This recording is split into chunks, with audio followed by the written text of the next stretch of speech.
Gravity. We live with it every moment of our lives, yet it remains one of the most misunderstood ideas in science. We treat it as something ordinary, something familiar, something we don't need to question. It feels so simple that we barely think about it at all. You drop something, it falls. You jump, you come back down. The planet holds us tightly. The moon orbits us. The sun holds the planets in place.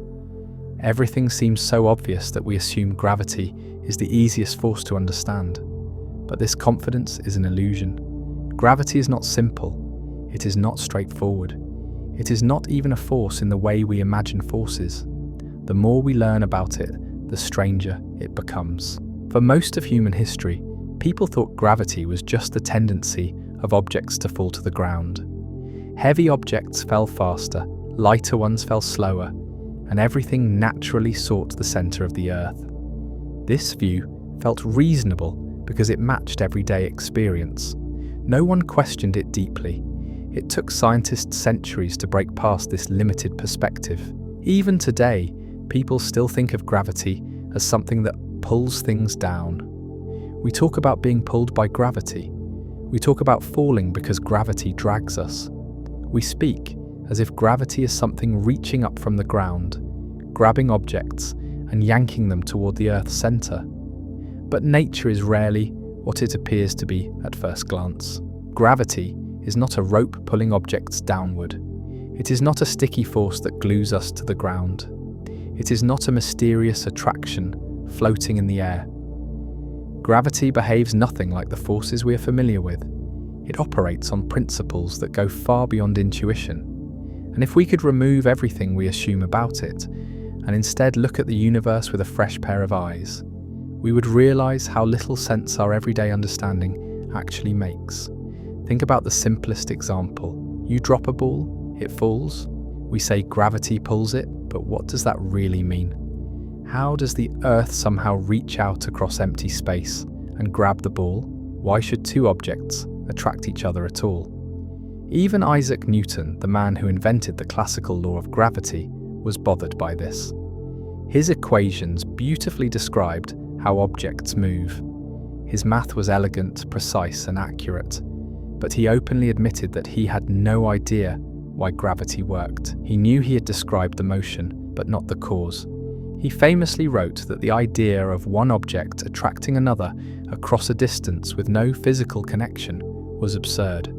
And he was right. Something about the classical idea of gravity didn't fit.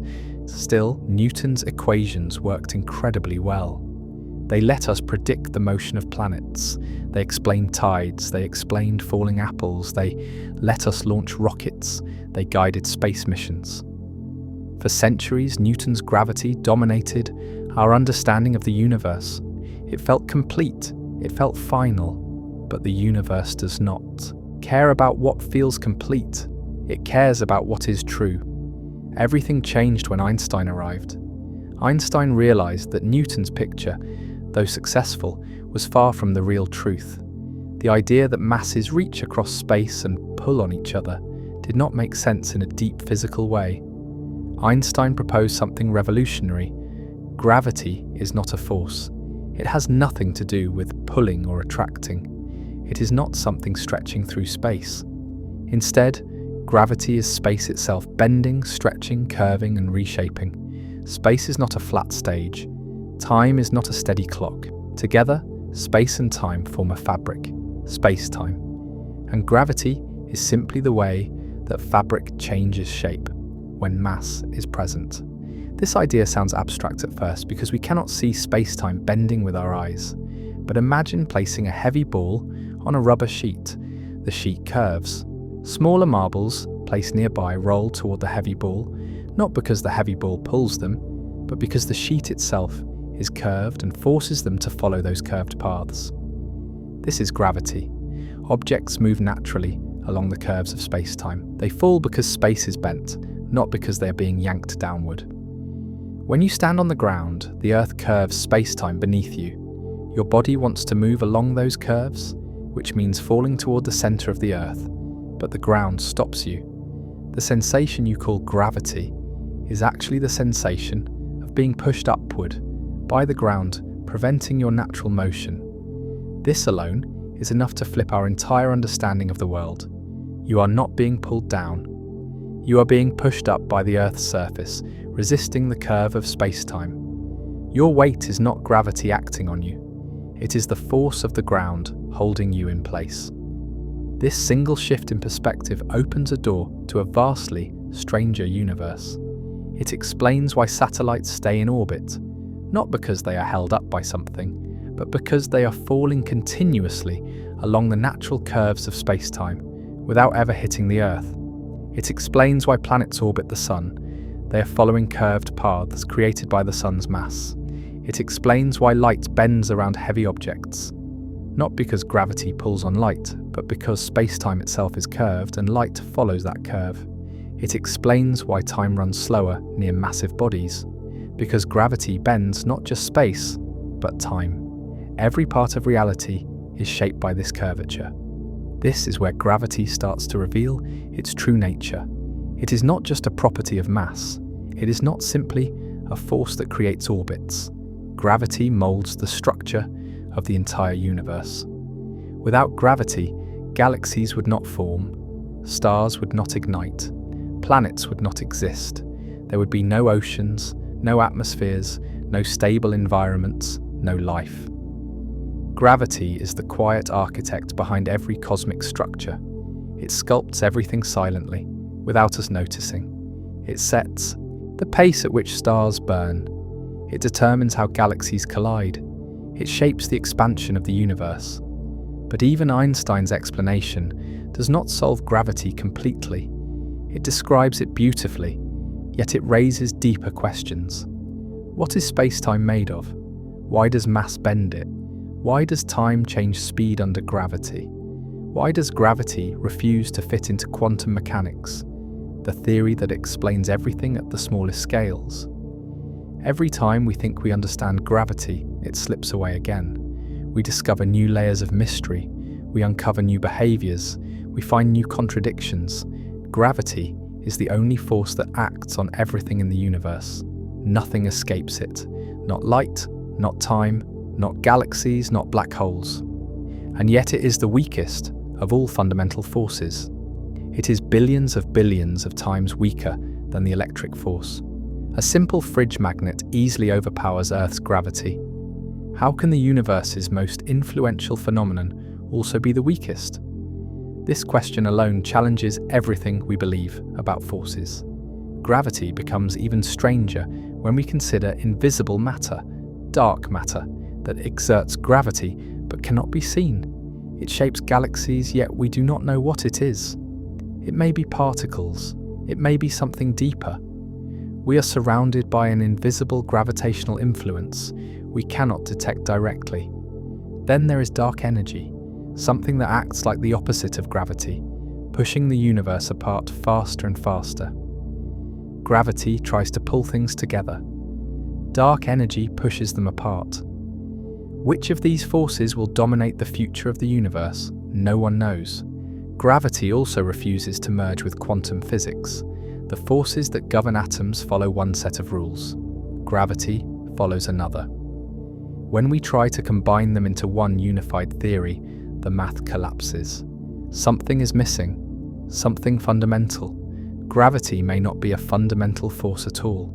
It may be a side effect, something that emerges from deeper laws we have not discovered.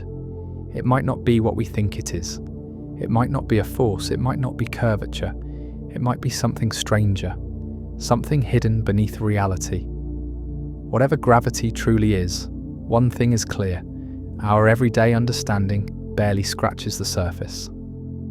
Gravity is the quiet architect of the universe. It does not shout, it does not flash, it does not spark or flare. It works silently, invisibly, patiently, shaping everything we see. Planets, moons, stars, galaxies, clusters, cosmic webs, none of them would exist without gravity. You would not be standing on solid ground. Earth would not hold an atmosphere. Oceans would not gather in basins. Mountains would not rise. Stars would not burn. Even time itself would not flow the same way. Gravity is the hidden hand behind every structure and every motion in the cosmos. A force so subtle we barely notice it, and so powerful it holds the universe together. We think of gravity mostly as something that pulls things down, but this narrow view hides almost everything important about it. Gravity is not a one-directional pull. It is the reason why matter clumps together instead of floating apart. It is the reason the early universe did not remain a thin mist of atoms. It is the reason galaxies formed. It is the reason stars ignite. Without gravity, the universe would be a cold, endless fog, with no planets, no suns, no galaxies, and no life. Everything we know exists because gravity molds matter into complex structures. Imagine the early universe after the Big Bang. Space was hot, dense, and expanding. Matter was spread out almost evenly, just tiny fluctuations from place to place. If gravity did not exist, those tiny differences would have smoothed out over time. The universe would have become more and more uniform. Nothing would clump. Nothing would collapse. But gravity noticed those tiny differences. It pulled matter from less dense areas into slightly denser ones, making the dense areas grow even denser. This slow accumulation continued for millions of years. Regions with a little more matter became the seeds of galaxies. Gravity gathered gas into spiraling clouds. These clouds collapsed into stars. Stars gathered into galaxies. Galaxies formed clusters. Clusters formed larger structures. Gravity took the universe from a near-uniform fog to a magnificent cosmic web, stretching across billions of light years. This is the first way gravity shapes everything we see. It allows structure itself to exist. Without gravity, the universe would be smooth, empty, and silent. Instead, we see a universe filled with shape and motion. Look at Earth. The reason Earth is a sphere is gravity. Without gravity, the planet would not compress into a round shape. It would not hold itself together. Mountains, oceans, continents, and atmosphere exist only because Earth's mass curves spacetime enough to gather everything toward its center. Every atom beneath your feet is locked in place because gravity refuses to let the planet unravel. Moons orbit planets for the same reason. Gravity keeps the moon from flying off into space. It controls the tides. It shapes the length of our days. Over billions of years, gravity slowed Earth's rotation and pushed the moon farther away. It is still happening right now. The moon drifts about 4 centimeters farther from Earth every year. Gravity choreographs this dance, exchanging energy between Earth and its moon. Without gravity, there would be no tides, no stabilizing lunar influence, and Earth's climate would be far more chaotic. Stars are another masterpiece carved by gravity. A star begins as a cloud of gas floating in space. For a long time, nothing happens, but gravity pulls the gas inward. The cloud contracts, heats up, and continues collapsing until the pressure at its core becomes so extreme that nuclear fusion ignites. This is where starlight comes from. Without gravity compressing the gas, fusion would never begin. Stars would never shine. Gravity is the spark that turns gas into light. Every star in the sky is a testament to gravity's work. The energy that warms Earth, grows crops, and powers life comes from gravity's relentless pressure at the sun's core.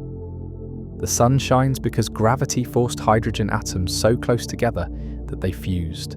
Every star you see at night tells the same story. Gravity collected gas, compressed it, ignited it, and let it shine for millions or billions or trillions of years. Gravity also shapes how stars evolve and die. The balance between gravity pulling inward and pressure pushing outward determines a star's size, temperature, and lifespan. When a star runs out of fuel, gravity takes control again. It collapses the star's core. In massive stars, this collapse triggers a supernova, scattering heavy elements through space.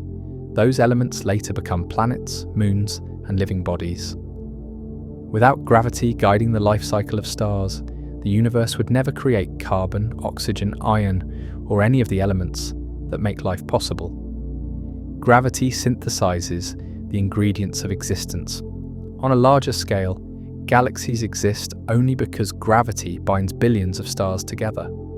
A galaxy is a massive disk or sphere of stars, gas, dust, dark matter, and other objects, all held in orbit by gravitational attraction. If gravity were weaker or stronger, galaxies would not form the way they do. If it were weaker, galaxies would not hold together. If it were stronger, galaxies would collapse too quickly and never spread out into beautiful spiral arms or giant ellipticals. The balance of gravity determines the shape and evolution of galaxies. Consider the Milky Way. The Sun orbits the center of the galaxy because gravity holds the solar system in place while pulling it around the galactic core. The entire galaxy spins because gravity shapes the orbits of its stars. Even the dark matter halo, an invisible structure surrounding the Milky Way, exerts gravity that prevents the galaxy from flying apart. This halo contains far more mass than the stars we see. Without it, the Milky Way's stars would rotate too fast and escape. Gravity created the galaxy, organized it, and continues to hold it together. Gravity shapes not only individual galaxies, but also the structure between them. Galaxies gather into groups, groups gather into clusters, clusters gather into superclusters. These structures form filaments that stretch across the universe, separated by vast empty voids. This cosmic web was sculpted entirely by gravity, acting over billions of years. It is gravity that turned random, tiny fluctuations into the largest structures known. Gravity even affects the expansion of the universe. At first, gravity slowed the expansion after the Big Bang, trying to pull everything back together. Later, dark energy began pushing the universe apart faster. But gravity still works against that expansion, within galaxies and clusters. It keeps stars from drifting away and galaxies from dissolving into isolation. Gravity fights to hold the cosmos together, while dark energy pushes it apart. Even the passage of time is shaped by gravity. A clock placed near a massive object ticks slower than a clock placed farther away. This is not a theoretical prediction, it is measurable. Time itself stretches or compresses based on gravitational strength.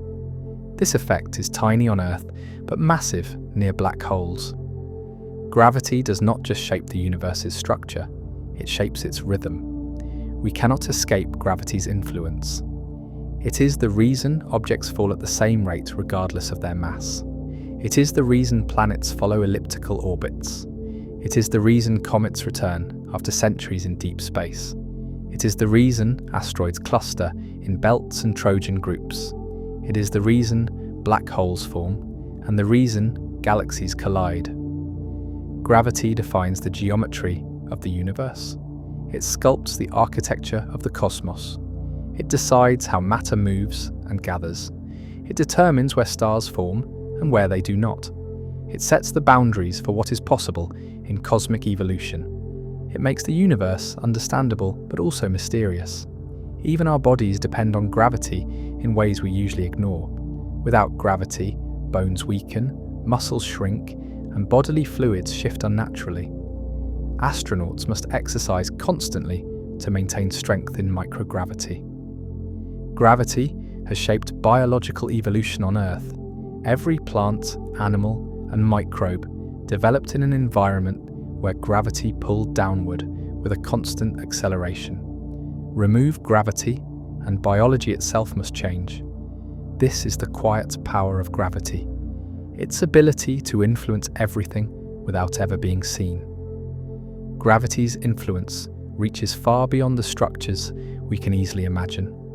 It shapes motion at every scale, from the drifting of dust grains to the orbits of galaxy clusters. When two objects move toward each other, gravity creates patterns, rhythms, and pathways that repeat across the universe. These motions are not random. They follow rules set by the curvature of spacetime. Whether we watch planets orbiting the sun or stars orbiting the center of the Milky Way, the same invisible architecture guides everything. Consider the orbit of Earth around the Sun. This orbit is not a simple path carved into empty space. It is a response to the shape of spacetime itself. The Sun's mass creates a curved region around it. Earth moves through that curved geometry, following the straightest possible path available. People often describe orbits as the result of gravity pulling Earth inward, but that image is incomplete. Earth is not being pulled. Earth is falling, continuously falling around the Sun. Gravity bends the path that Earth naturally wants to follow. If the Sun disappeared instantly, space-time would lose its curvature, and Earth would fly off in a straight line, tangential to its orbit. Its motion only appears curved because space-time itself is curved. This same process occurs everywhere. Jupiter's moons follow the curves created by Jupiter. The asteroid belt follows the curves shaped by the Sun and Jupiter combined. Saturn's rings follow delicate gravitational structures shaped by countless interactions between particles, moons, and the planet itself. These interactions create subtle patterns we call resonances, places where gravity guides objects into predictable rhythms. Saturn's rings contain gaps carved by moons that orbit at special frequencies. These resonances create harmony and structure within what could otherwise be chaos. Gravity organizes complexity without needing rules written anywhere. The rules emerge from the geometry alone. This orchestration extends beyond our solar system. Binary star systems, where two stars orbit each other, follow paths determined entirely by gravity. Some binaries are peaceful and stable. Others are violent, with stars so close that they distort each other's shapes. Sometimes one star steals matter from the other. Sometimes gravity pulls them so close that they merge, triggering massive explosions. These interactions produce some of the universe's most dramatic events, such as type Ia supernovae, explosions so bright they can outshine entire galaxies. Even these colossal events are shaped by the simplest ingredient, mass-curving spacetime. Gravity also guides the formation of planetary systems. When a cloud of gas collapses to form a star, it usually spins as it contracts. Gravity pulls the gas inward, but conservation of angular momentum flattens it into a disk. This disk becomes the birthplace of planets. Dust grains stick together, small rocks collide, larger bodies accumulate. Over millions of years, gravity sculpts these pieces into planets, moons, and asteroid belts. Every planet that exists today, including Earth, began as nothing more than dust in a gravity-sculpted disk. The shape of space-time itself determines where planets can orbit safely. Some regions are unstable, some are peaceful. Some orbits allow planets to form oceans and maintain atmospheres. Others bake planets to dryness or freeze them solid. The zone where Earth orbits is not random. It exists because gravity and radiation balance in a way that allows liquid water to persist. Our existence is tied to a delicate gravitational equilibrium. Even the collisions of galaxies, events that seem chaotic and destructive, are actually guided by gravity into predictable patterns. When two galaxies merge, their stars rarely collide. Instead, the gravitational fields blend, stretch, and reshape each other. Stars are flung into long arcs called tidal tails. Gas clouds compress and ignite new waves of star formation. The galaxies combine into a new structure with a new gravitational shape. These mergers have happened countless times throughout cosmic history. The Milky Way itself is the product of past mergers and will merge with the Andromeda galaxy in the future. That future galaxy, often called Milkomeda, will be shaped entirely by gravity's quiet work. Over billions of years, stars will settle into new orbits, and the galaxies will become one unified system. Gravity shapes the invisible as much as the visible. The universe contains far more dark matter than normal matter. Dark matter does not shine. It does not reflect light. It does not interact with anything except gravity. But because it is so abundant, Its gravity shapes entire galaxies. Every spiral galaxy is surrounded by a massive halo of dark matter. This halo extends far beyond the visible disk and determines how fast stars orbit. Without dark matter, galaxies would not spin the way they do. They would fly apart. The shapes we see in telescopes, majestic spirals and glowing clusters, owe their existence to something invisible but gravitationally powerful. Even larger structures depend on gravity. Galaxy clusters contain hundreds or thousands of galaxies bound together. These clusters are so massive that their gravity bends the paths of light passing behind them. This effect, called gravitational lensing, reveals the presence of unseen dark matter and helps astronomers map the distribution of mass in the universe. Gravity becomes a tool for seeing the invisible. By measuring how light bends, scientists can estimate the mass of entire clusters. The fact that gravity can redirect light itself shows how deeply it shapes spacetime. And yet gravity's role extends even further. It guides the formation of the cosmic web, a vast network of filaments, knots and voids. Matter gathers along these filaments, forming superclusters at their intersections. The spaces between them are enormous voids, nearly empty of galaxies. This web is not random. It is the result of gravity amplifying tiny fluctuations in density present shortly after the Big Bang.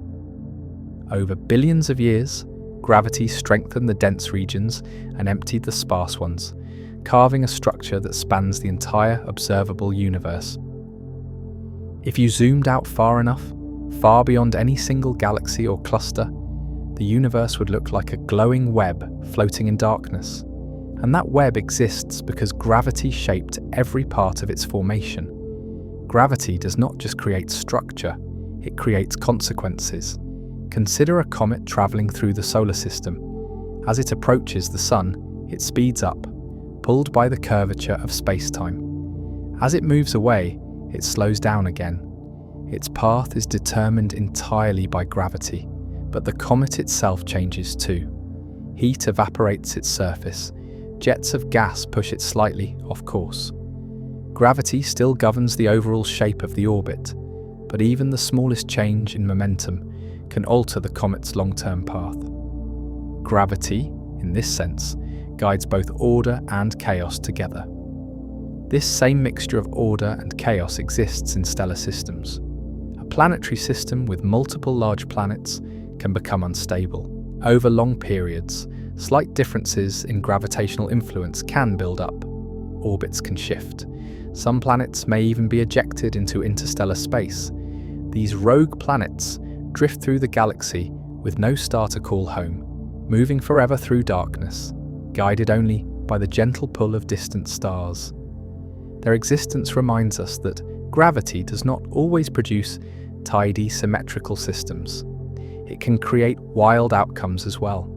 The same applies to stars in galaxies.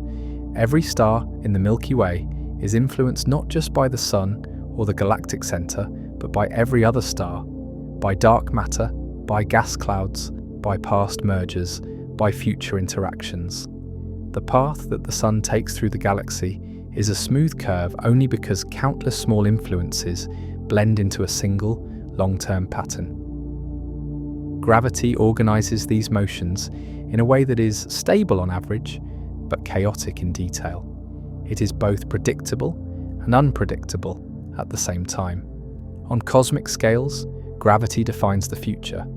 Over billions of years, galaxies will merge, clusters will grow, stars will orbit until they burn out. Black holes will sink to the centers of galaxies. Everything will settle into larger and larger structures, governed entirely by gravitational evolution. Even when the universe becomes dark and cold, gravity will still guide the motion of whatever remains. Black holes, dead stars, and faint embers drifting through expanding space. Gravity is the sculptor of the universe and the keeper of its rhythm. It shapes everything that exists and everything that will exist. It is the quiet force behind every sunrise, every orbit, every collision, every galaxy, and every cluster. It is the reason the universe is structured and not chaotic. The reason stars burn, the reason planets form, the reason galaxies dance, the reason time itself bends. Gravity is not simply a force, it is the framework of the cosmos. And yet, for all its power, we still misunderstand it. Einstein changed gravity forever. Before him, the universe seemed simple enough. Gravity was a force. Masses attracted each other. Planets orbited the sun because the sun pulled them. Objects fell because Earth tugged them downward. Newton's equations worked so well that people assumed the story was complete. But Einstein looked at the universe differently. He questioned the things everyone else accepted. He believed that no theory, no matter how successful, should be treated as the final truth. And when he examined gravity closely, he realized something no one had imagined. Gravity is not a force at all. This idea did not come from guesswork. It came from a single moment of clarity that Einstein later called the happiest thought of my life. He imagined a person falling freely in mid-air. While falling, that person would feel weightless. Their body would float. Their limbs would drift. They would not feel any pull, any force, any pressure. Einstein realized something profound. A freely falling person feels no gravity, not less gravity, not weaker gravity, no gravity at all. And yet the gravitational field around them still exists. The mass of Earth still curves space. The planet still holds everything tightly. But the falling person feels nothing. This single insight cracked the old picture of gravity. If gravity is a force pulling objects downward, then someone in free fall should feel that pull. But they don't. This meant gravity could not be a force in the traditional sense. Something else had to be happening. Einstein followed this idea to its ultimate conclusion. He realized that what we experience as falling is actually motion through curved spacetime. A person in free fall is not being pulled or pushed by anything. They are simply moving along the natural path that spacetime provides. The reason they feel weightless is that nothing is pushing on them. Weight is not a measure of gravity itself. Weight is the force of the ground pushing against you. When you float in free fall, that force disappears. Gravity becomes invisible. Einstein understood that the old idea of forces made no sense if objects in free fall experience no force. He began to imagine gravity not as a pull, but as geometry. He imagined space and time woven together into a fabric that could bend and curve. Massive objects would distort this fabric, creating dents and curves that guide the motion of smaller objects. Everything, from planets to light beams, would move along these curves. Falling was not a pull, but a path. This was a radical shift. Gravity became not a physical thing acting on masses, but a property of spacetime itself. The universe was no longer a static stage. Space and time were not fixed backgrounds. They were flexible, dynamic, responsive to mass and energy. Reality itself could bend. Most people understood gravity as something pulling objects downward. Einstein understood that downward exists only because Earth curves spacetime around it. In empty space far from all matter, spacetime is almost flat. Objects float freely. There is no down, but near a massive object, spacetime bends inward. This creates the direction we call down. We feel gravity not because Earth pulls on us, but because the ground stops us from following the natural downward curve of spacetime. This idea explained everything Newton had described, but with deeper meaning. The motion of planets became a natural path through curved space. The tides became the result of Earth being stretched and compressed by the moon's curvature of spacetime. Light bending around the sun became a simple consequence of spacetime curving. The precession of Mercury's orbit, a puzzle Newton's equations could not solve, became a perfect match to Einstein's theory. Einstein called this new understanding general relativity, and it changed physics forever. But Einstein did not stop at geometry. He realized that mass and energy are not just influenced by spacetime, they shape it. They tell spacetime how to bend. Spacetime tells objects how to move. This relationship, expressed in his famous field equations, rewrote our understanding of the universe. The equations were elegant but powerful. They described black holes before anyone had observed them. They predicted that the universe could not be static.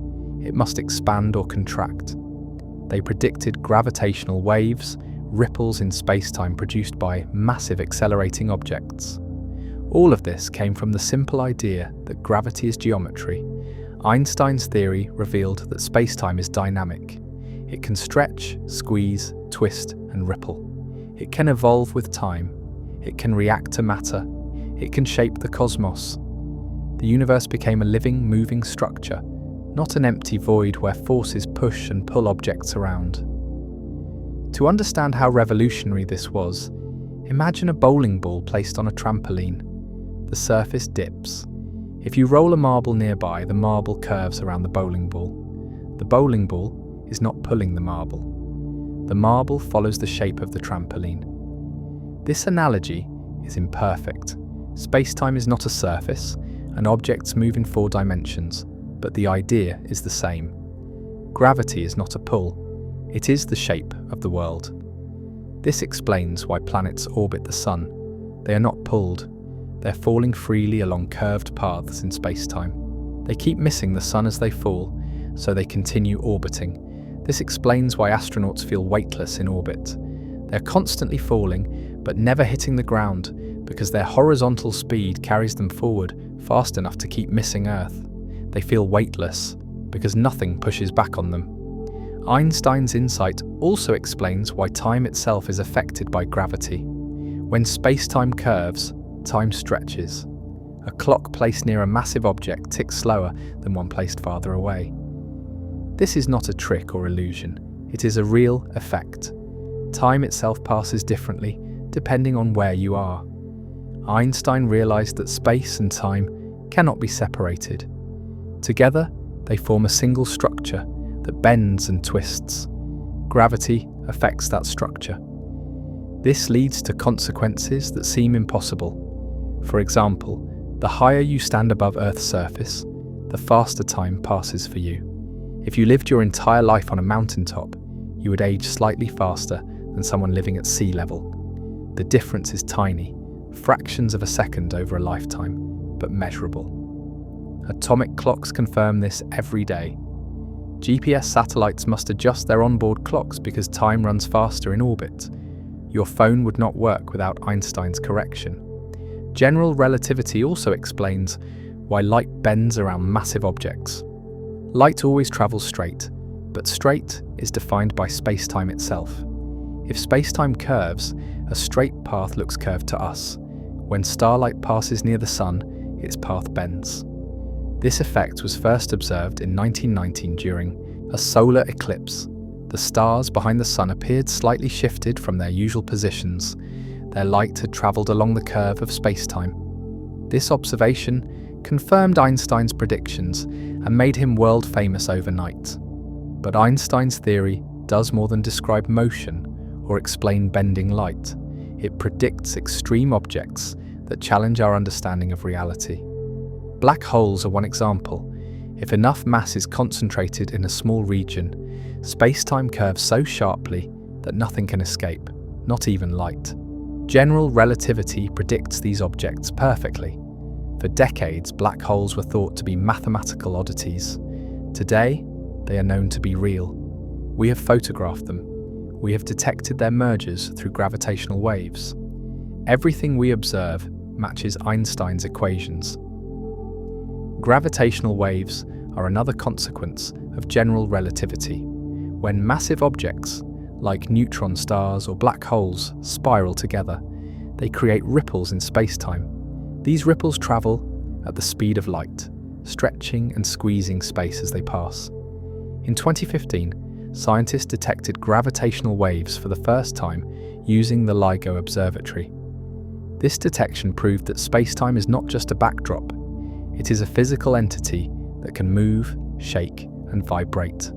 All of this came from Einstein's simple thought: a falling person feels weightless. Einstein stripped gravity of its identity as a force and replaced it with geometry. And yet, despite this breakthrough, we still struggle to grasp it. Our senses tell us one thing, but reality is another. We feel pushed into the ground, so we believe we are being pulled downward. We see objects fall, so we assume a force is acting. Einstein showed that our intuition is shaped by experience, not truth. Gravity hides its real nature behind everyday life. The deeper we look, the stranger gravity becomes. Einstein's theory describes large-scale phenomena perfectly: planets, stars, galaxies, black holes, gravitational waves. But the moment we shrink to the quantum level, the theory breaks. General relativity cannot describe the smallest components of reality. It cannot merge with quantum mechanics. It predicts infinities where there should be none. It suggests that space-time is smooth and continuous, while quantum theory suggests that everything is granular and uncertain. On the smallest scales, the two theories contradict each other completely.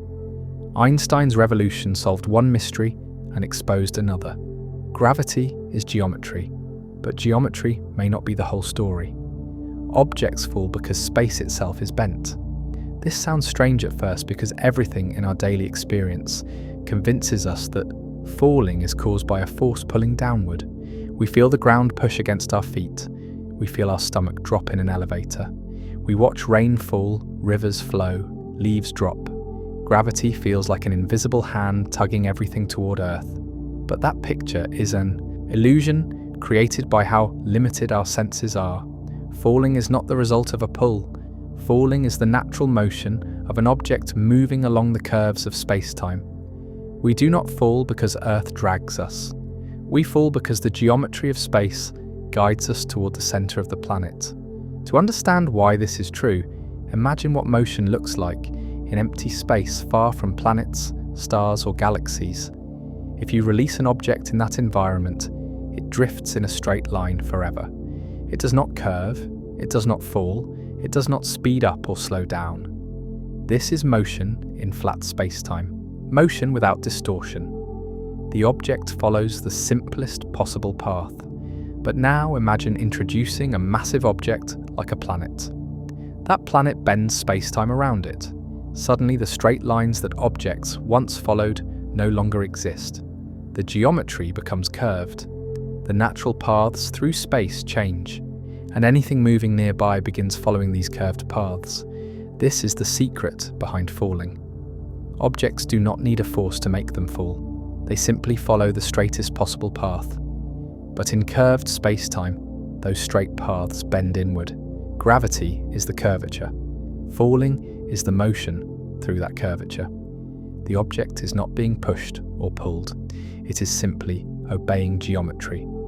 On Earth's surface, we do not feel this because the ground is constantly holding us up, preventing us from following the true path space-time has drawn.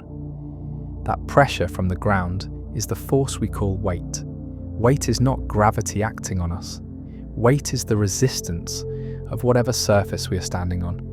This is why astronauts feel weightless in orbit, even though they are still deep inside Earth's gravitational well. They are falling around the planet, following the curve of space-time, with nothing pushing back. They float not because gravity disappears, but because the sensation of weight disappears when we stop resisting gravity's geometry. This idea becomes clearer when we think about how objects fall at the same rate. A hammer and a feather drop together in a vacuum fall side by side. This puzzled scientists for centuries under the old model of forces. Why should heavier objects not fall faster? Why should size and mass not matter? But Einstein's model solves this perfectly. In curved space-time, everything follows the same geometric path, regardless of mass. The hammer and the feather feel the same space-time beneath them. They move exactly the same way because gravity is not a force acting differently on different objects. It is geometry acting equally on everything. This is why Galileo's famous experiment, dropping two spheres from a tower, worked the way it did. The spheres fell together because they were not being pushed. They were simply following the same curve. In Einstein's universe, falling is not a battle between forces. It is the simplest motion possible. Even more surprising is what happens when you remove all resistance. If you could empty a building of air and step off the top floor, you would float as you fell. For those moments, you would feel no gravity at all. Your limbs would drift, your stomach would rise, you would experience true weightlessness. But gravity would still be there. Earth would still curve space-time. You simply would not feel the force of the ground pushing back because the ground would no longer be there. This experience, the feeling of falling freely, is the purest demonstration of gravity not being a force. Every orbit in the universe works the same way. The moon does not stay in the sky because Earth pulls it upward or holds it in place. The moon is constantly falling toward Earth, but its sideways speed keeps it from hitting the ground. It falls around Earth endlessly. Satellites do the same thing. They are in a state of continuous free fall, but their speed ensures that they keep missing the planet. This is why astronauts float. They are falling with the spacecraft, following a path carved by gravity into the shape of space-time. When we drop an object, we are watching geometry in action. The object accelerates downward, not because it is pulled, but because space-time curves more sharply closer to Earth's surface. The object moves to regions where the geometry guides it. If there were no ground, it would continue falling forever. If Earth were extremely dense, the curvature would be much stronger. Near a black hole, it becomes extreme. The curvature becomes so sharp that nothing can escape. Even light is trapped. This happens not because the black hole pulls harder, but because space-time bends in a way that leaves no path leading outward. What we call acceleration due to gravity, 9.8 meters per second every second, is not a measure of a force. It is a measure of how steeply space-time curves near Earth's surface. Objects follow those curves more rapidly the closer they get. Gravity is the pattern of those curves, not a physical interaction acting on objects. This idea becomes even clearer when we look at how time behaves. Time flows slower near a massive object because space-time is more curved there. When you climb a mountain, time speeds up slightly because you're farther from Earth's center and the curvature weakens. When astronauts orbit the Earth, time passes differently for them than for people on the ground. This means falling is not only a journey through space, it is a journey through time. Objects fall into regions where time flows differently. This explains why GPS satellites require constant adjustments. They rely on perfect timing, but because they orbit high above Earth, time flows faster for them than for clocks on the ground. Engineers must correct this difference every day. Without these corrections, your GPS location would drift miles off course in minutes. Everyday life depends on the fact that gravity bends time. Falling objects experience both spatial curvature and temporal curvature. The geometry of space-time governs both. These ideas seem abstract, but they explain every familiar motion. A ball rolling off a table begins to fall because the geometry beneath it changes. A river flowing downhill follows the lowest gravitational potential because space-time is curved more deeply there. A waterfall accelerates as it drops because the curvature becomes stronger. None of this requires a pulling force. The motion arises naturally because the structure of space itself changes from point to point. This is where gravity becomes beautiful. It is simple at its core. Mass tells space-time how to curve. Space-time tells matter how to move. Everything else, falling, orbiting, floating, collapsing, is just a result of that relationship. Every movement we see in nature follows the map drawn by the geometry and shaped by mass and energy. The idea that objects fall because space-time curves may sound abstract, but it becomes clearer when we look at everyday motion from a new perspective. Every step you take, every jump you make, every object you release follows a path determined by geometry. When you throw a ball, its curved arc is not shaped by a force pushing downward. The arc exists because space-time bends gradually closer to Earth. The ball moves through a region where time and space change smoothly, guiding its trajectory. Your muscles may give it initial speed, but gravity gives it its path. The curve is not designed, it is discovered by motion. This also explains why we can predict the path of a falling object with such precision. Gravity feels mysterious, but its geometry is consistent.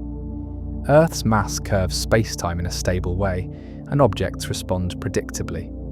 This is why engineers can calculate the exact moment a rocket booster will splash into the ocean, or the precise time a meteor will burn in the atmosphere. They are not predicting the push of a force, they are predicting motion through shaped space. Now imagine increasing Earth's mass without changing its size. The curvature becomes stronger. The geometry steepens. Falling objects accelerate more rapidly. Clocks slow down further near the surface. The direction we call down becomes more pronounced. This hypothetical world would feel heavier, but it is not the force that changes. It is the geometry. Your weight would increase because the ground must push harder to hold you in place against a more curved space-time. Then imagine shrinking Earth into a sphere the size of a marble while keeping its mass the same. The curvature near its surface becomes extreme. Objects fall not because they are pulled down, but because space-time bends sharply just above the surface. If you stood beside such a compressed Earth, you would feel gravity far stronger than anything on the real planet. If you walked one step too close, the curvature would drag you toward it in a way you could not resist. You would not feel pulled. You would simply find yourself falling along a path that space-time forces you to follow. These thought experiments help reveal what gravity really is: the shape of the world around mass. Curvature is subtle on Earth, but it becomes dramatic near compact objects like neutron stars. There, space-time bends so sharply that atoms are crushed. Light struggles to escape. A person falling toward a neutron star would experience their perception of time stretch, distort, and shift. Space would no longer behave as expected. The falling motion becomes not just a descent, but a journey into a different version of geometry. Black holes take this to the extreme. Their curvature is so intense that every possible path in space-time leads inward. There is no trajectory that bends outward. Nothing can avoid falling in. This happens not because the black hole exerts a stronger pull, but because space-time itself offers no escape route.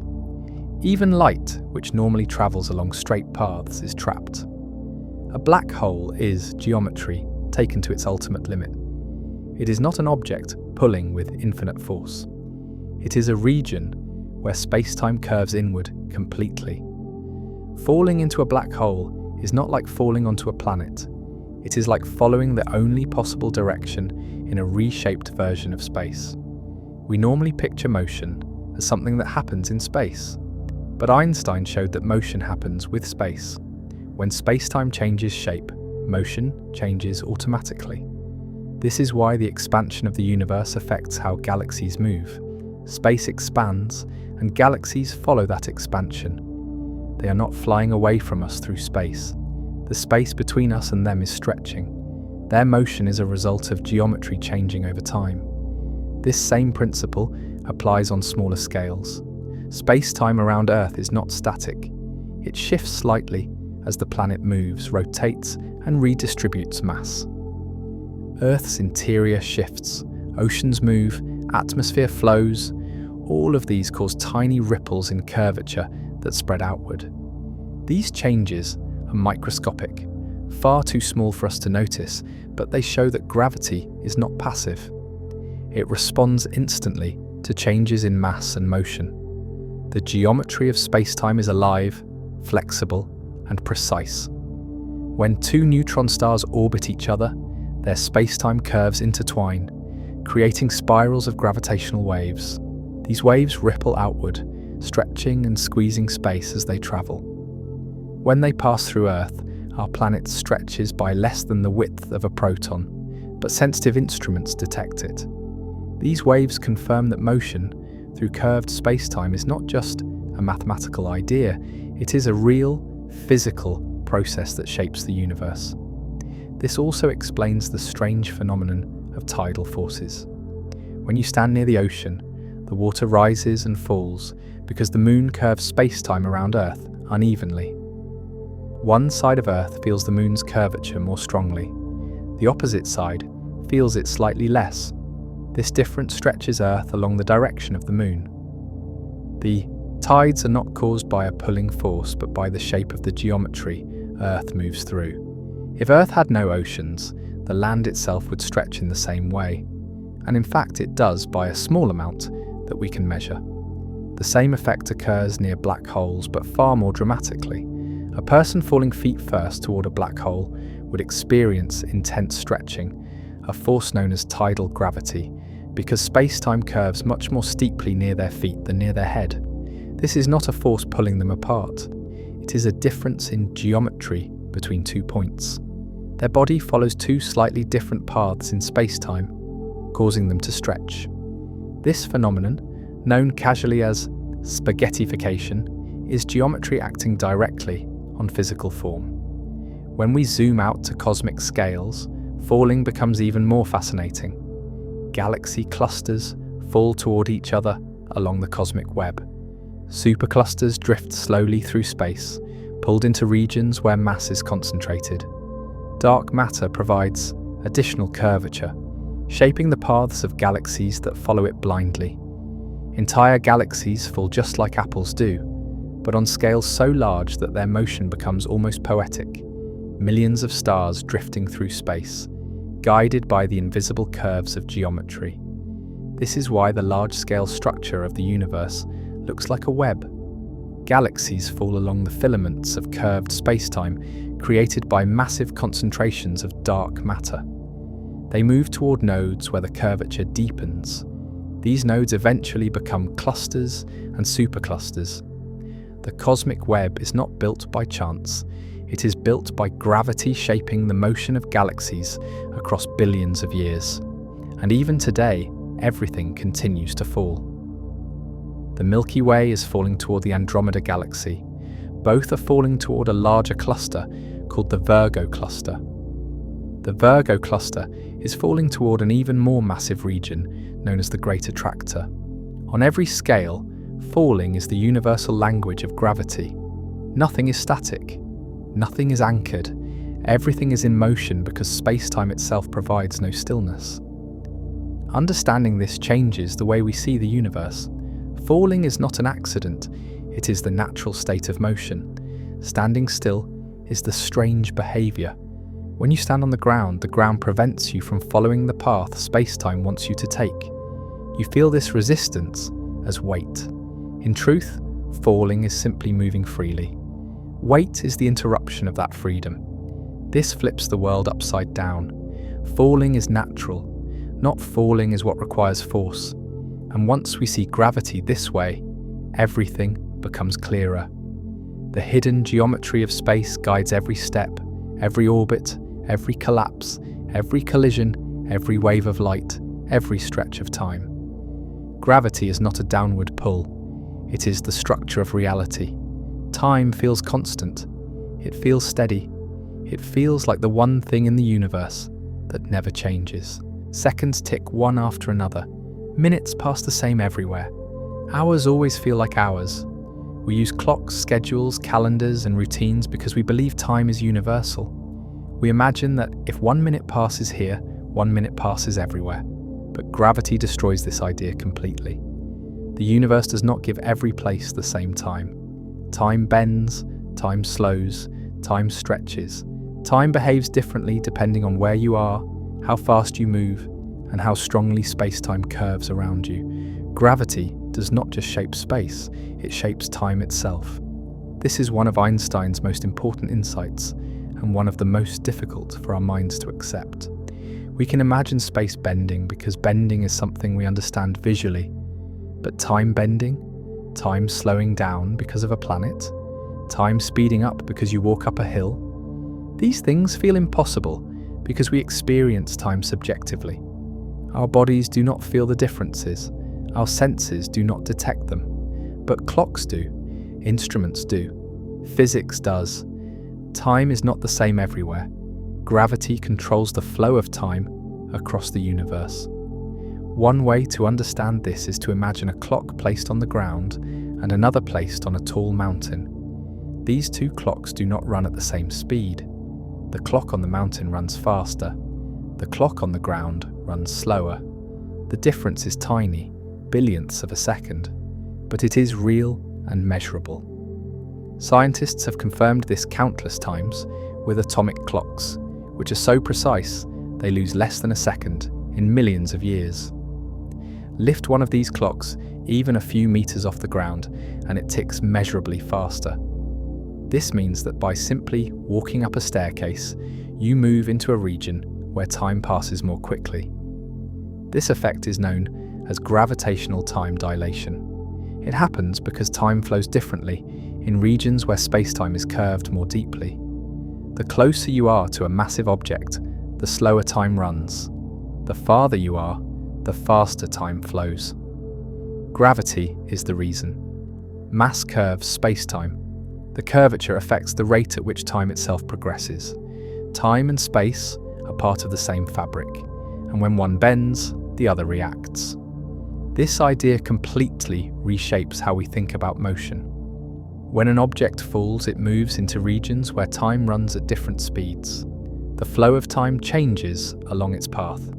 This is part of the reason objects accelerate as they fall.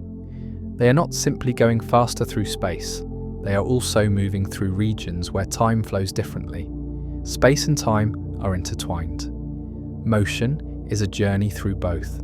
Even more surprising is that this effect becomes dramatic near extremely massive objects. Imagine standing near a neutron star. Its gravity is so intense that time slows drastically at its surface. A few hours near a neutron star could correspond to days or years for someone far away. If you spent 1 hour on the surface of a neutron star and then returned to Earth, you would find that far more time had passed here than for you. You would have aged less. This is not science fiction. It is a direct consequence of general relativity.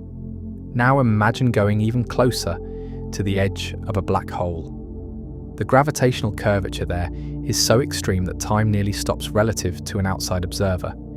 If you hovered just above the event horizon, time for you would slow to a crawl. You might experience minutes, while the rest of the universe experienced centuries or longer. If you orbited close to a black hole and returned home, you could step back into a world that has aged far beyond you. This is why black holes are sometimes described as time machines. They do not let you travel to the past, but they allow you to move into the future at a different rate. This idea forces us to rethink what now even means. If time flows differently for different observers, then there is no single universal moment shared across the cosmos. Two events that appear simultaneous from one perspective may not be simultaneous from another. Every location in the universe has its own version of time. There is no cosmic clock that ticks equally everywhere.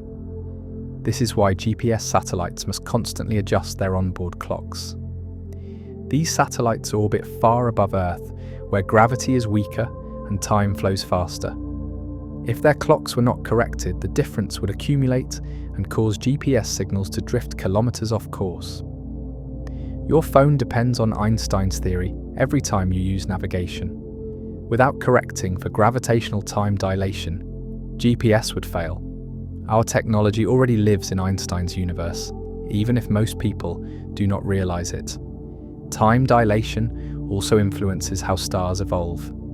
Massive stars have stronger gravity and therefore slower time near their cores. This affects how nuclear fusion proceeds. Time dilation subtly influences the structure of stars, the behavior of white dwarfs, and the stability of neutron stars. When we study the life cycle of stars, we must consider how time flows differently at various depths within them. Time dilation even shapes the universe as a whole. In regions of space where dark matter clumps heavily, time flows slightly slower. In cosmic voids, where there is very little mass, time flows slightly faster. Over billions of years, these differences add up. They affect how structures form and how light travels across vast distances. When astronomers study the light from distant galaxies, they must account for how time flowed differently for those galaxies compared to our own region of space. Another interesting consequence of gravitational time dilation is that the center of Earth experiences time differently from the surface.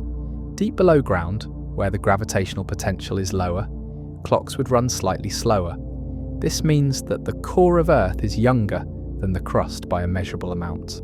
Over billions of years, the accumulated difference amounts to a few years. Our planet has aged unevenly because time itself is uneven. All of these effects come from the idea that gravity is geometry. The bending of space-time changes the flow of time. Massive objects create deeper curves, which slow time more. Less massive objects create gentle curves, which slow time less. Time dilation is not a separate phenomenon from gravity, it is gravity. This is why falling objects follow curved paths. They flow through regions of space-time where both space and time evolve differently. Their trajectory is shaped by both. When an object is released from rest, it accelerates downward because time flows slower closer to the surface. The object's natural path leads it into regions of slower time, and the result is acceleration. This explanation may seem strange, but it becomes even more powerful when we apply it to the early universe. Just after the Big Bang, the universe was extremely dense and hot. Time flowed differently everywhere because gravity was intense and uneven. As the universe expanded, the curvature changed, and the flow of time changed with it. The entire history of the cosmos is shaped by the evolution of time itself. When we look into deep space with telescopes, we also look back in time. The farther away a galaxy is, the longer its light has traveled to reach us. Some of the galaxies we see are billions of years old. We are not witnessing them as they are now. We see them as they were when the universe was young. And because time flowed differently then, their evolution, appearance, and behavior reflect a universe whose clocks ticked at a different rate. Everything we see is a snapshot from a universe where time did not match our own. Gravity reveals itself most clearly through motion. We watch planets orbit the sun, and we understand that gravity holds them in place. We watch moons orbit planets, galaxies rotate, clusters spin, and comets return after long journeys.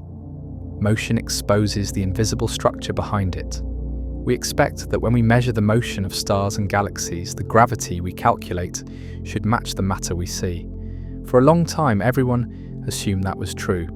But when astronomers began measuring galaxies more precisely, something strange appeared. The numbers did not match. The visible matter was not enough to explain the gravity acting on these galaxies. Something unseen was influencing everything.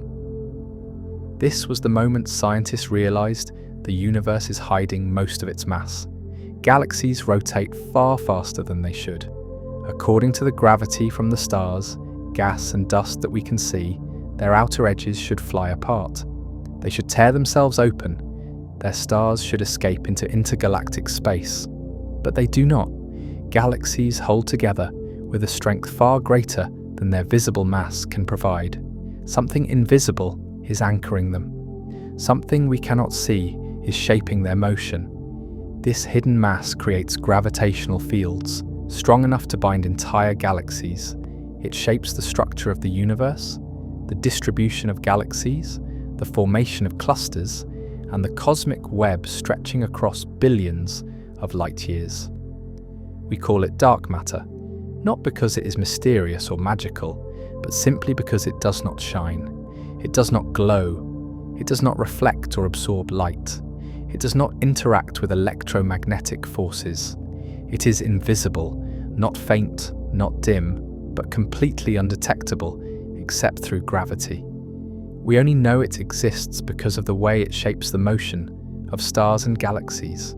Dark matter cannot be touched, it cannot be seen, but its fingerprints cover the universe. When we look at a galaxy, what we actually see is only a small fraction of its true mass. The stars and gas form a glowing disk, but around that disk lies an enormous halo of invisible matter. This halo stretches far beyond the visible edge of the galaxy. Most of the galaxy's gravity comes from this unseen halo, not from the stars we can see. If you removed the dark matter from a galaxy, it would fly apart in moments. The bright spiral arms, the glowing core, the quiet orbits, all of it relies on a hidden foundation. This is the second layer of gravity's story. The universe is not only shaped by the matter we can see, it is shaped by a much larger reservoir of unseen matter that outweighs normal matter by a factor of 5. Every galaxy we observe is embedded in this gravitational structure. Stars move the way they do because dark matter shapes their possible paths. The universe we see is just the visible surface of a much larger gravitational reality. Dark matter also helps galaxies form. In the early universe, matter was spread very thinly, but dark matter clumped first because it interacted only through gravity. These clumps acted as seeds. They pulled normal matter into them. Gas fell into the gravitational wells created by dark matter, collecting into clouds. Those clouds collapsed and formed the first stars. Without dark matter, the early universe would have expanded too quickly for galaxies to form. The first generations of stars, the first light in the universe, the beginnings of structure, all of it was guided by dark matter's gravitational blueprint. Even today, the largest structures in the universe, galaxy clusters stretching millions of light years, are held together almost entirely by dark matter. These clusters contain thousands of galaxies, but their visible material makes up only a small portion of their total mass. The rest is dark matter, forming massive halos that bind the galaxies in place. The clusters move in ways that match the gravitational pull of something far more massive than anything we can see. We cannot photograph dark matter directly, but we can map it using a strange trick: gravitational lensing. When light from distant galaxies passes near massive clusters, spacetime curves enough to distort the image. The background galaxies appear stretched or magnified. By measuring these distortions, scientists can reconstruct the mass distribution of the cluster, including the dark matter. These maps show enormous halos around galaxies and clusters, shaping the way light bends. Dark matter creates a gravitational landscape we can only observe indirectly. This invisible matter does not just shape space locally, it shapes the universe on the largest possible scale. The cosmic web, the vast structure connecting galaxies into filaments and clusters, is made mostly of dark matter. Normal matter fills in the dark matter filaments like water filling cracks in a dry desert. Where dark matter is dense, galaxies form. Where it is sparse, voids appear. The pattern of the universe resembles a giant three-dimensional spiderweb because dark matter created the scaffolding that everything else followed. This means almost everything we see, every star, every galaxy, every cluster, formed because dark matter was already there. Without it, the universe would be unrecognizable. It might be empty. It might be a thin mist of particles, spread so evenly that nothing could gather and ignite into stars. Dark matter is not just a puzzle. It is the quiet engine behind the structure of the cosmos. Yet for all its importance, we still do not know what dark matter actually is. It might be a particle we have not discovered yet. It might be a family of particles with properties unlike anything in the standard model of physics. It might interact only through gravity, ignoring every other force. It might be relics from the early universe, frozen in a state we cannot reproduce. It might not be particles at all. Some scientists believe dark matter could be something more exotic, like hidden dimensions, affecting gravity or ultralight fields spread across the cosmos. We do not know. We only see the effects. We know dark matter is cold, meaning it moves slowly compared to the speed of light. Because if it moved too fast, it would not settle into gravitational wells and form the structures we observe. We know it cannot be made of normal atoms, because it does not interact with light. We know it is abundant, because without it, galaxies would not rotate the way they do. But knowing what something is not is very different from knowing what it is. Dark matter sits at the heart of one of physics' greatest mysteries. The universe we see is not the universe that exists. The visible world is only a fraction of the true mass-shaping reality. Most of the universe does not shine. Most of the universe hides behind gravity. The deeper we explore gravity, the stranger it becomes. We begin with a simple idea. Gravity pulls things together. It forms planets, stars, galaxies, and clusters. It sculpts the universe and gives it structure. For billions of years, gravity shaped everything we see. It seemed like the ultimate cosmic force. But then scientists discovered something that flipped the entire story upside down. They found a force that does the opposite of gravity, something that pushes instead of pulls, something that accelerates the universe outward, something far more dominant than gravity itself. This mysterious phenomenon is called dark energy, and it might be the most confusing and important discovery in modern cosmology. For most of human history, we believed the universe was static, unchanging, eternal, calm. Einstein himself once thought the same. When he developed general relativity, he realized his equations predicted that the universe could not stay still. Gravity would pull everything inward. The cosmos would eventually collapse unless something resisted that pull. Since no one at the time believed the universe was expanding or contracting, Einstein added a correction to his equations, something he called the cosmological constant. Its purpose was simple: counter gravity and keep the universe still. Later, when astronomers discovered that the universe was expanding, Einstein removed the constant and called it the biggest mistake of his life. But decades later, the story changed again.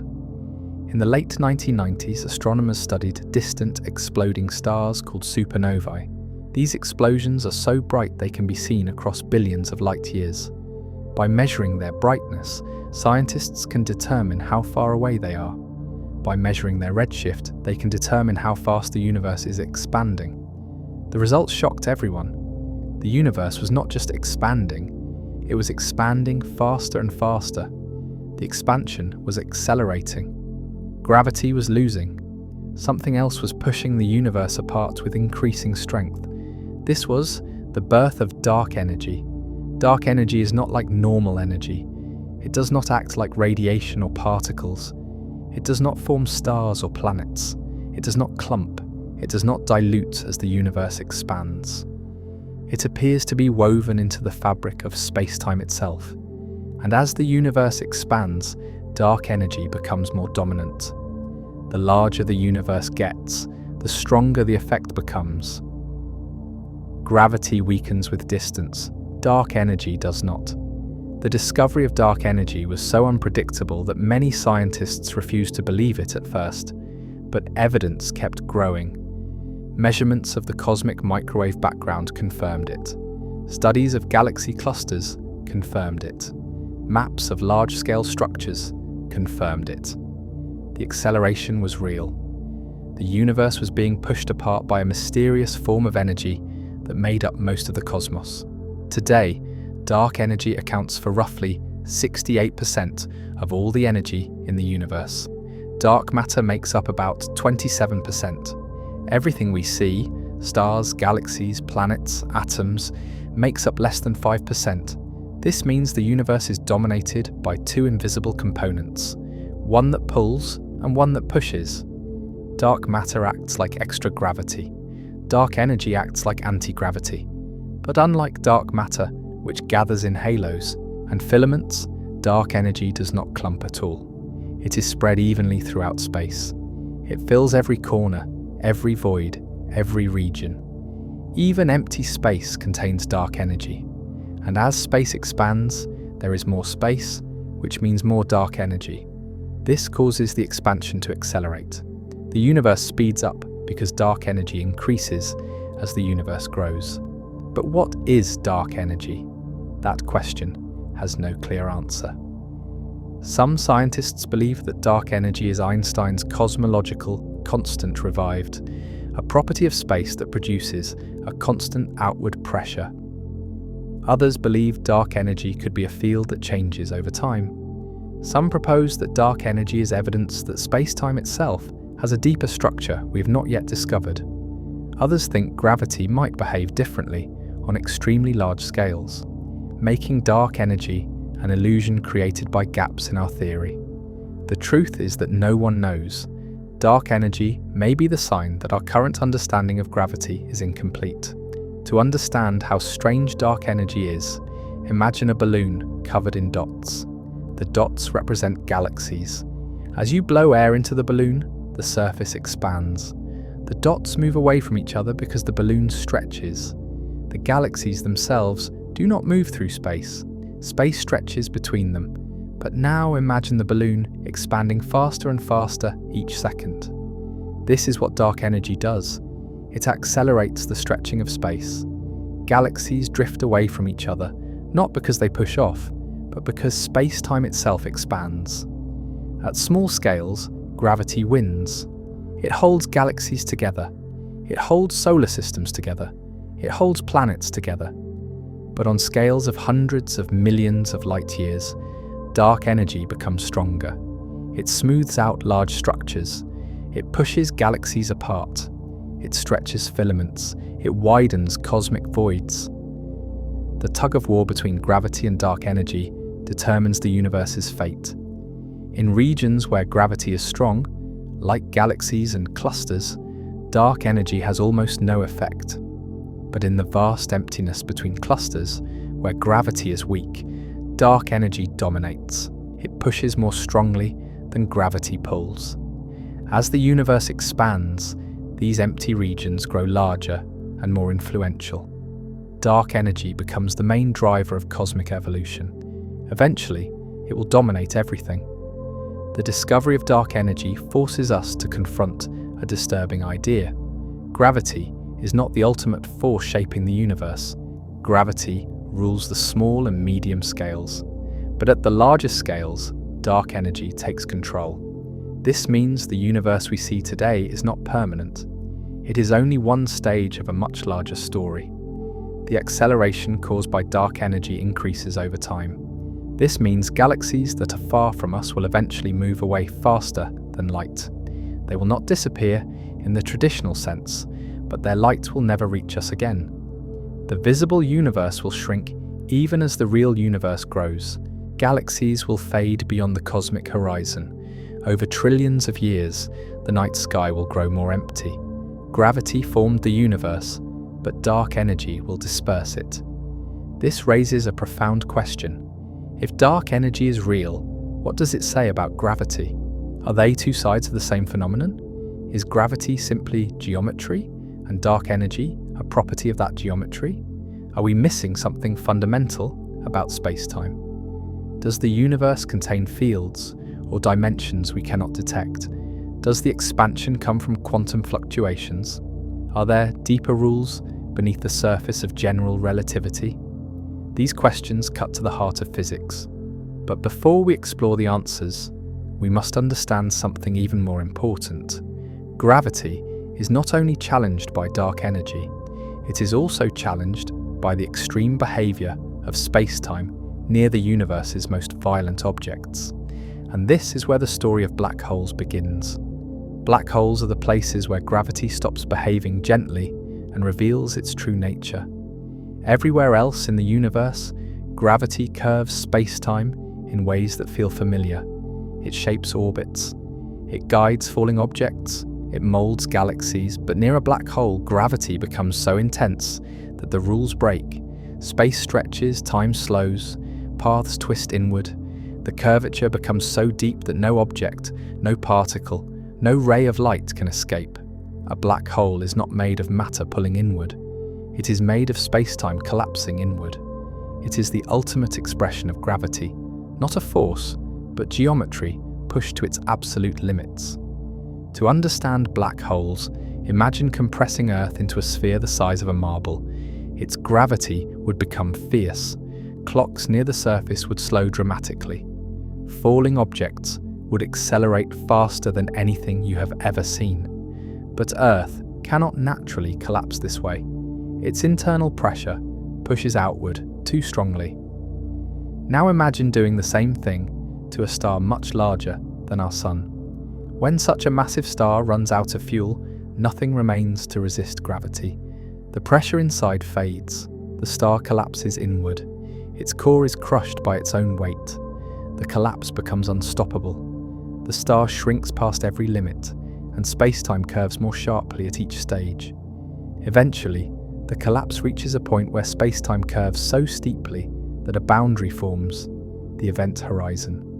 The event horizon is not a physical surface, it is a point of no return. Once something crosses it, every path in space-time leads inward.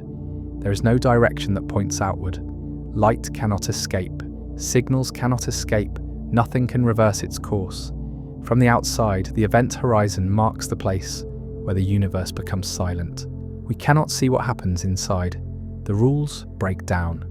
Time and space swap behaviors. The equations of general relativity collapse into infinities. A black hole, in this sense, is not a place. It is an absence, a region carved out of space-time where the flow of reality is severed from everything outside it. But this mystery begins long before anything crosses the event horizon. As you approach a black hole, time begins to slow. This time, dilation becomes extreme near the horizon. If you watched someone fall toward a black hole, you would see their motion slow until it appeared frozen just above the event horizon. Their image would stretch and fade. Light from them would become redder and dimmer until it disappeared completely.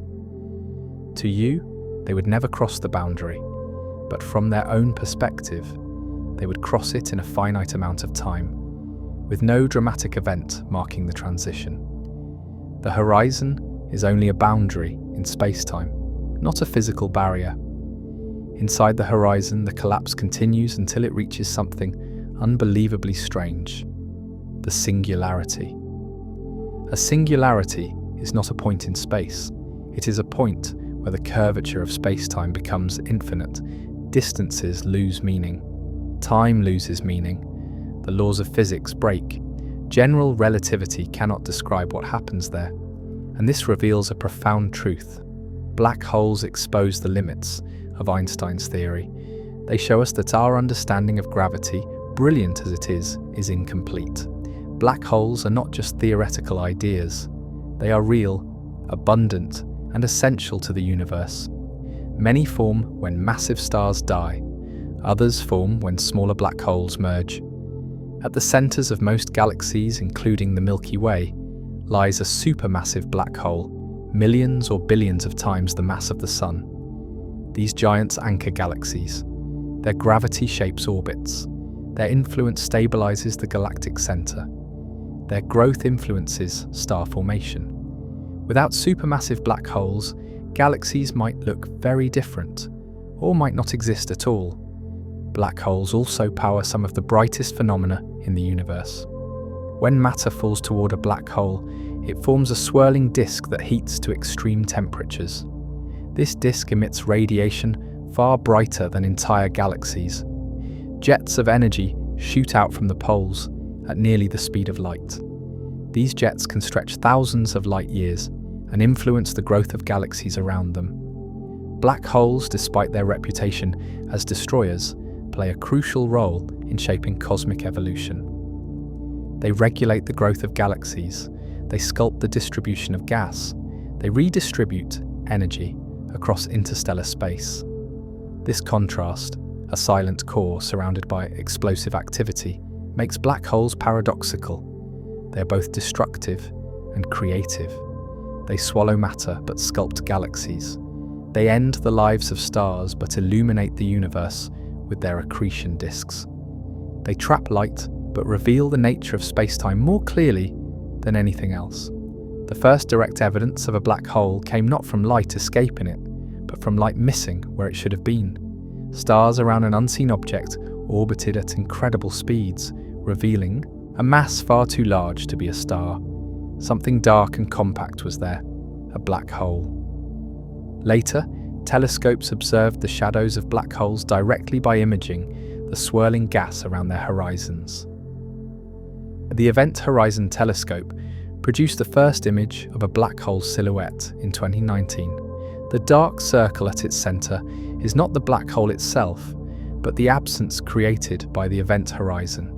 It is the closest we can get to seeing the boundary between our universe and something beyond our current understanding. Black holes also create gravitational waves, ripples in spacetime first predicted by Einstein and finally detected in 2015. When two black holes orbit each other, they distort spacetime around them. As they spiral inward, they radiate energy through these waves. When they collide, the waves become enormous, traveling across the universe until they reach Earth. These waves stretch and shrink space by tiny amounts, yet with precise instruments, we can detect them. Each detection is a message from the extreme edge of physics. Each wave carries information about objects we cannot otherwise observe. Black holes speak through the language of spacetime. But perhaps the most fascinating thing about black holes is that we do not fully understand them. They sit at the intersection of general relativity and quantum mechanics. These two theories describe the universe incredibly well, but they refuse to work together at a black hole's center. The singularity exposes a contradiction at the heart of physics. General relativity describes large-scale structure. Quantum mechanics describes small-scale particles. Black holes force us to confront the fact that these two pictures must one day merge into a single theory of everything. This conflict gives rise to deep puzzles. The most famous is the information paradox. According to quantum mechanics, information cannot be destroyed. According to classical black hole theory, anything that falls in is lost forever. But Stephen Hawking discovered that black holes emit radiation, now called Hawking radiation. Over trillions of years, this radiation causes black holes to shrink and eventually evaporate. If a black hole disappears, what happens to the information that fell inside? Does it vanish? Does it escape encoded in the radiation? Does it remain smeared across the event horizon? Is the horizon itself an illusion created by quantum effects? Is spacetime smooth or pixelated? Black holes raise questions that physics cannot yet answer. Gravity behaves perfectly on large scales. It shapes planets, stars, galaxies, and the cosmic web with incredible precision. Einstein's equations describe all of this with elegance. They explain orbits, black holes, gravitational waves, and the expansion of the universe. But when we shrink down to the world of atoms and particles, gravity suddenly becomes the odd one out. Every other force, electromagnetism, the strong force, the weak force, follows the rules of quantum mechanics. These rules describe how particles behave, how they interact, how they exchange energy, and how they form the building blocks of reality. But gravity refuses to fit into this quantum picture. It behaves differently, follows different rules, and collapses into contradictions when we try to treat it like the other forces. This is one of the biggest problems in physics. Gravity works perfectly on large scales, and quantum mechanics works perfectly on small scales. But the two theories cannot be merged. Somewhere in the universe, maybe at the center of a black hole, maybe in the first moments after the Big Bang, maybe inside the fabric of spacetime itself, both theories must operate together. And when they do, something breaks. Equations explode into infinities. Predictions lose meaning. The mathematics collapses. The universe demands a deeper theory that unifies gravity with quantum mechanics. This search is called the quest for quantum gravity. It begins with a simple but profound question. What is spacetime made of? Einstein treated spacetime as a smooth, continuous fabric. It can bend, stretch, ripple, twist. But in quantum mechanics, nothing is truly smooth. Everything is granular, uncertain, and fluctuating. Energy comes in packets. Fields come in discrete quanta. Motion is probabilistic. At the smallest scales, the universe behaves like a restless sea of fluctuations. If spacetime is truly fundamental, it should also behave this way at small scales. But Einstein's theory does not allow for this. It treats spacetime as continuous, not quantized. This creates a contradiction. Imagine zooming into spacetime far beyond what our telescopes can see. far beyond what our particle accelerators can probe, far beneath the scale of atoms. At some incredibly tiny scale, the Planck scale, space-time should reveal its true nature. It might not be smooth at all. It might bubble and twist. It might fluctuate wildly. It might break into discrete units. It might resemble a foaming ocean rather than a flat surface.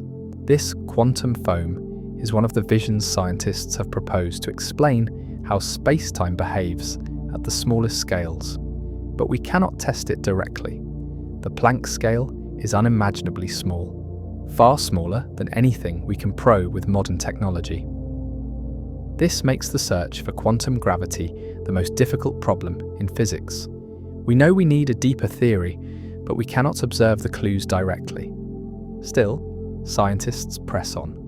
There are several major ideas attempting to unify gravity with quantum mechanics. One idea is string theory. According to string theory, the universe is not made of point particles. Instead, everything is made of tiny vibrating strings. The vibration patterns determine what particles appear. A photon is a string vibrating one way. An electron is a string vibrating another way. Gravity is produced by a special type of vibration. The graviton, a hypothetical particle that carries gravitational interactions. String theory naturally includes gravity, and it predicts extra dimensions of space curled up so small we cannot detect them. It offers mathematical beauty and the possibility of unifying all forces, but it lacks experimental proof. It remains a bold idea waiting for evidence. Another idea is loop quantum gravity. Instead of strings, this theory suggests that space-time itself is made of tiny loops. These loops combine to form a network that creates space. Distances, areas, and volumes come in discrete units. Space-time becomes quantized. Geometry becomes granular. This approach tries to quantize space-time directly without adding extra dimensions. It explains some phenomena well, but struggles to describe others. It offers a new picture of gravity, but again, lacks experimental confirmation. There are also theories that suggest gravity is not fundamental at all, that it emerges from deeper laws. Just as temperature emerges from the motion of particles, gravity might emerge from hidden information encoded in space-time. In this view, gravity is a byproduct of quantum mechanics, not a separate force. Space-time itself could be built from entangled quantum states. Some scientists believe gravity might arise from thermodynamic principles, with space-time behaving like a hologram, a projection of information stored on a boundary around the universe. These ideas are bold, speculative, and fascinating, but still unproven. The quest for quantum gravity becomes even more urgent when we examine black holes. At the center of a black hole, general relativity predicts a singularity, a point where gravity becomes infinite and space-time collapses. But infinities are a sign that the theory has reached its limits. Quantum mechanics refuses to allow such infinities. Something is missing. Something must smooth out the singularity. Something must replace it with a quantum structure. What that structure is, no one knows. The conflict between the two theories reaches its peak inside a black hole. The information paradox pushes the mystery further. If black holes evaporate through Hawking radiation, what happens to the information that fell in? Quantum mechanics demands that information is preserved. General relativity suggests it is lost. Both cannot be correct. Either information escapes in ways we do not understand, or our theories of black holes are incomplete. The paradox forces us to confront the possibility that space-time and gravity behave very differently at quantum scales. The early universe also challenges our understanding. In the first moments after the Big Bang, the universe was incredibly hot, dense, and curved. Gravity and quantum mechanics were equally important. A unified theory is necessary to explain these conditions. Without it, we cannot understand the origin of space, time, matter, or energy. The quest for quantum gravity is not just a scientific challenge, it is a philosophical one. It forces us to rethink what space is, what time is, what matter is, what energy is, and what the universe is made of. It suggests that the foundations of reality might be radically different from what we experience. We might live inside a universe where space-time is not fundamental, but built from something deeper. We might live inside a hologram.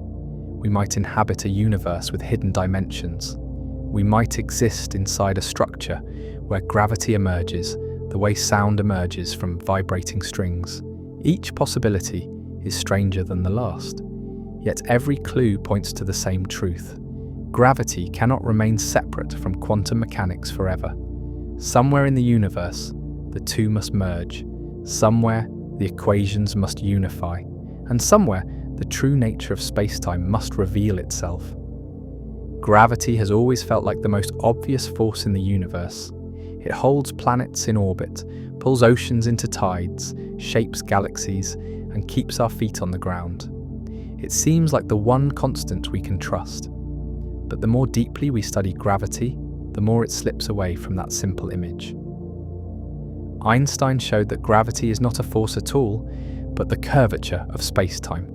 Quantum physics refuses to accept that idea without modification. Dark matter and dark energy add two invisible layers we do not fully understand. And black holes reveal contradictions in our theories that cannot be ignored. Together, these mysteries point towards something profound. Gravity might not be a fundamental part of nature. It might emerge from something deeper, something hidden from our senses, something more basic than space-time itself. This idea is shocking because gravity feels so essential. If we drop something, it falls. If we jump, we return to the ground. If we watch the moon, it moves in a steady orbit. Everything seems so predictable, so simple, so stable. But this everyday experience is deceptive. Every time scientists try to connect gravity to the quantum world, the equations collapse.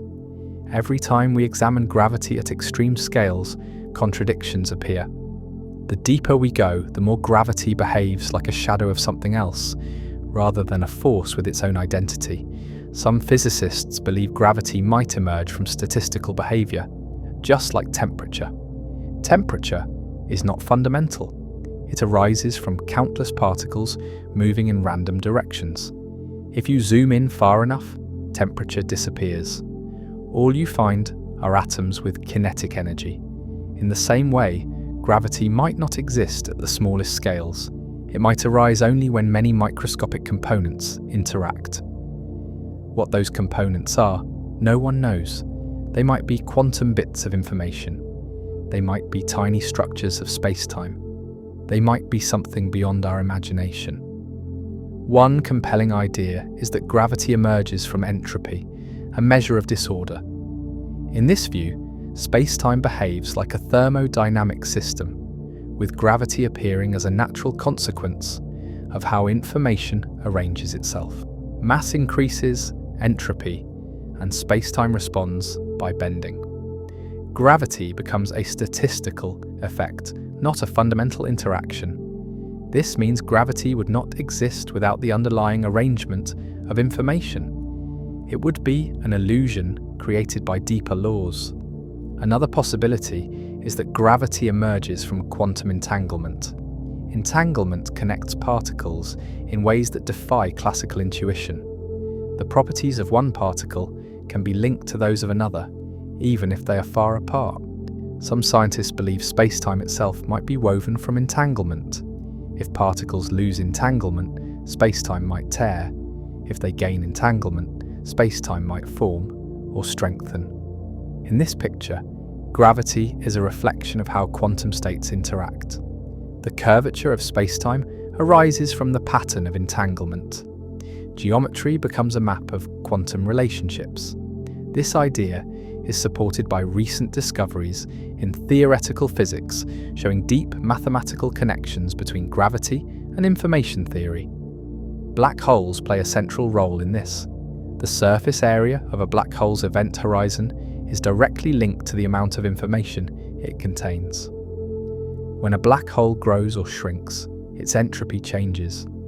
The information paradox, the puzzle of whether information is lost in black holes, hints that information may be the true foundation of reality. Gravity might simply be how information arranges itself across space-time. Another possibility is that gravity emerges from unknown quantum fields permeating the universe. These fields might behave differently from anything we have discovered. They might not interact with matter the way other fields do. Instead, they might create the appearance of curvature when viewed at large scales. If these fields fluctuate, they could produce the effects we call gravity. This would explain why gravity is so weak compared to other forces. If gravity is emergent, its strength might be diluted across many hidden degrees of freedom. Some researchers explore even bolder ideas. They propose that spacetime itself might not be fundamental. It might emerge from deeper mathematical structures. Space and time could be approximations created by more basic building blocks.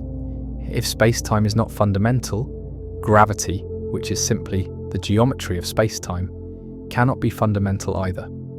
It would arise as a side effect of these hidden structures, the way a shadow arises from an object blocking light.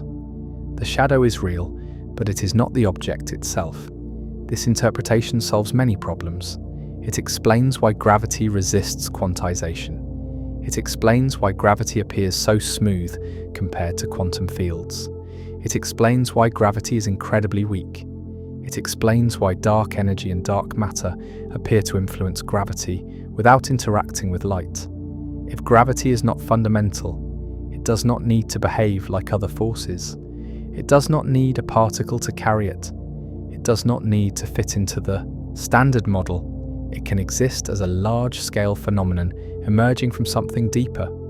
This idea does not make gravity less important. If anything, it makes gravity even more mysterious.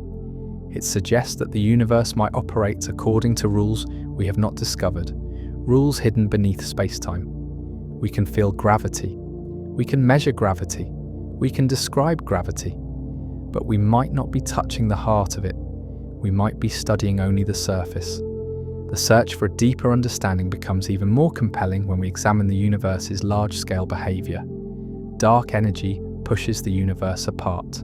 Dark matter adds hidden gravity that shapes galaxies. Both phenomena might be signs that gravity is not working the way we expect, because our understanding is incomplete.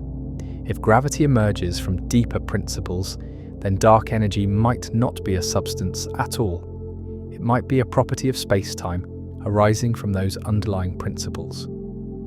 Dark matter might not be a particle. It might be a correction to gravity caused by hidden structures we cannot see. Everything we observe, from the rotation of galaxies to the expansion of the universe, might be clues that gravity is a secondary effect. And yet, we rely on gravity every moment. It defines our lives, it shapes our planet, it sculpts the universe. How can something so central be an illusion? The answer is that emergent phenomena can be incredibly powerful. Temperature is not fundamental, but it governs weather, storms, climate, oceans, and seasons. Pressure is not fundamental, but it drives wind, waves, and engines.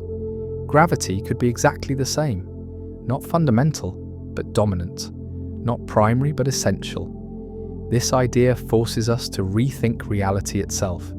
If gravity emerges from deeper rules, then the building blocks of the universe are not space or time or matter, but something more abstract.